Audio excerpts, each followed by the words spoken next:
These are my grandfathers. They've lived through a time that newer generations cannot relate to. These men served in World War II. They are not well known or famous for their contributions, and because of this, thousands upon thousands of U.S. soldiers' stories have gone unheard. I want to preserve their personal stories that I've grown up listening to, so future generations can have an understanding of how different life once was. These men and others alike are heroes who have earned a respectful legacy. These are their stories.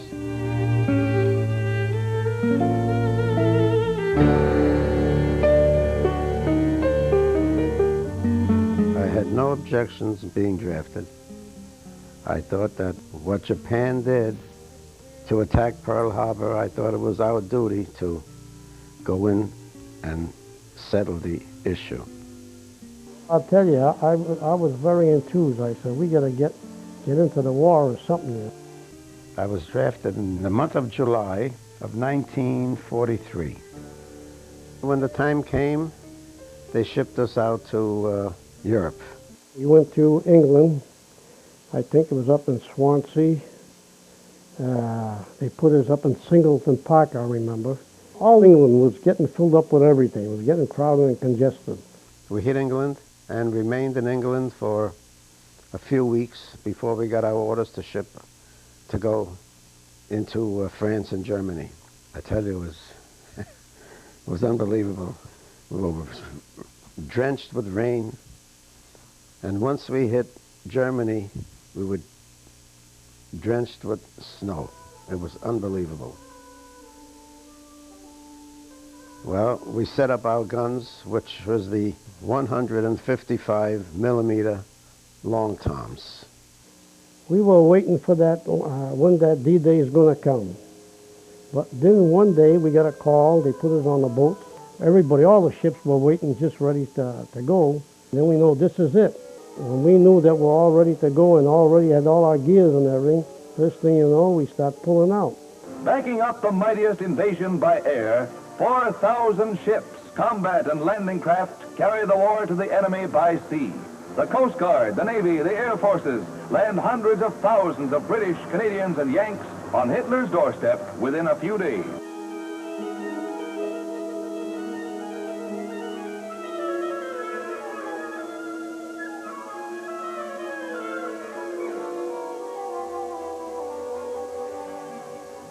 To tell you the truth, none of us know where we're going.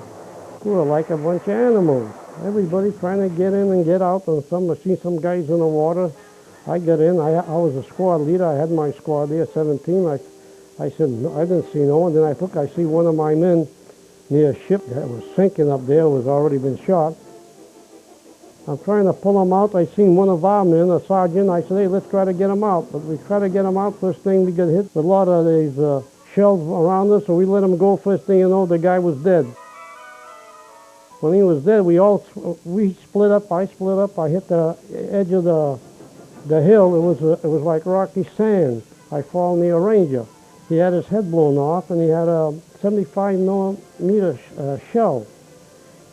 I said, gee, I look at it, he's dead. And I took the shell out of his hand. I opened it up. It was the map of all Normandy and Utah, everything, all the units there. I said to myself, I'm going to keep this. I got off the beach. I seen a tank there. It was blown up, and I could see all these fellows in the tank all burned up. It was like burnt chicken. I goes up the A1 road, the way I was supposed to find a command. I get up to the infantry. I seen the officer. I said, I can't find anyone. I can see what I'm going to do. This is my job. He said, look, you do your job. I said, I got to take care of these three guys. So I went and we dug in up there. And as we dug in, these 88s coming, believe me, if you put your hand, you would think you could catch that like a baseball. Their 88s were deadly. Yeah, really deadly. I can remember one day when I was in England, the Germans, I was sleeping in a hotel. Well, all of the GIs were sleeping in the same hotel. And we were attacked with 88s by the Germans. They were quite accurate, believe me. I went in a hole with another fellow I know, his name was Thompson. We're on this line, and I said to him, I said, I'm going to go to CP and get graphite for my gun. It was sticking. As I went to get some graphite that worked my boat and everything else, they were carrying them out of my hole. He said, you was lucky. He said, they carried them out. They got hit with a mortar shell. It fell right in front of us where I walked out, and they were carrying them out with all that shrapnel, got whatever it is, in his chest and his face. So they carried him out. I went to my home myself. And that's a funny feeling. It was just luck that I went out at the right time. We would fire sometimes all night long into the enemy territories. We were strafed quite a few times by German planes. The last battle we were in was the Battle of the Bulge. That was a tough battle. Real tough. We got slaughtered and they got slaughtered. We lost a few men. Some of them, my best friends we lost, and a few others which were very friendly. There were so many wounded there. You could hardly walk in between them. You look at this one there, that one there. These guys, they put them, they were bleeding, there's everything, and I said to myself, Chica, and my mind was spinning around dizzy. What hurt me? I wasn't wounded. See, that's the biggest thing I could never understand. We crossed the Rhine, and we were supposed to go into Berlin. But we were stopped from going into Berlin because the Russians wanted to go in first, which we thought was chicken shit. But we had to obey orders, and that's the way it was. I'll tell you, all I do is remember I was exhausted. Mentally, I was distressed, disgusted. I said, I can't take care of this more.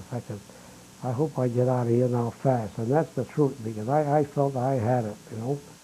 And we were sent back to Le Havre, France. We were waiting to be shipped to Japan. We were all set, we were all packed to ship to Japan. And luckily, the war ended. The atom bomb was dropped, and the war in Japan ended, which we were happy about that because we didn't care to go to Japan to fight another war. After the war was over, we had German prisoners, and we became very chummy. They're normal people, really, you know. I can remember one of them that I got quite friendly with. He says, you know, he says, someday we're going to come back and we're going to take America from you. Well, as yet, they haven't come back. No, I'll do it again, because when I see all them countries and what I see how they live and how them people are treated, you know, what gets me is every time we throw our garbage away, you would see these kids come up, and a mother, they'd come up and try to give it. And when I seen that, I always take mine and I'd give it to the kids. I could remember Mario Nicolosi, Tony DiPotetto, Tony Alfano. We were always together and always helped each other. Yeah, it was really a close friendship that you don't find on the outside of the Army, you know. You find it because you need someone while you're in service. You never know what's going to happen. And I enjoyed being with them. I really did. Every place we went together. It was terrific. You can't be too easy and you can't be too tough, because it could happen to you. You gotta respect human nature, because everybody wants to live. I don't care, no one don't want to die. They were just like us draftees. I have no regrets, none whatsoever. No, no regrets. A lot of times things come in your mind and it kind of bothers you, or you get touched when you try to concentrate on it. But I'm glad I had the children. That's what kept me healthy. It was different in those days. People thought that we should do the right thing, which I think we did. Life was beautiful. Life was really beautiful. I would love to live my life over again. I'd love to do that again, really.